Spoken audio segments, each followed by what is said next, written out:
Kimyoterapiya haqqında qorxular və həqiqətlər.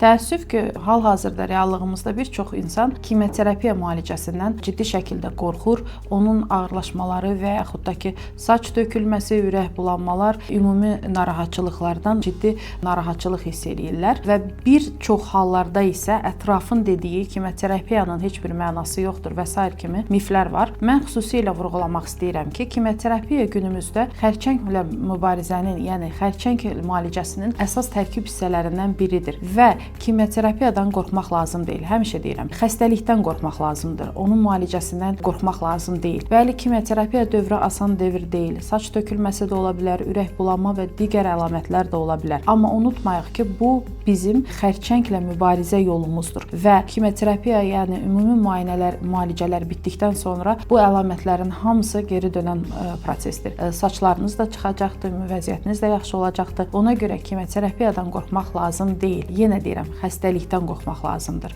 Xəstəliyi müalicə etmək üçün istifadə olunan, həkimlər tərəfindən təklif olunan bütün müalicələri adekvat qarşılayıb həkimlərimizlə birgə mübarizəni davam etdirmək lazımdır. Sağ olun.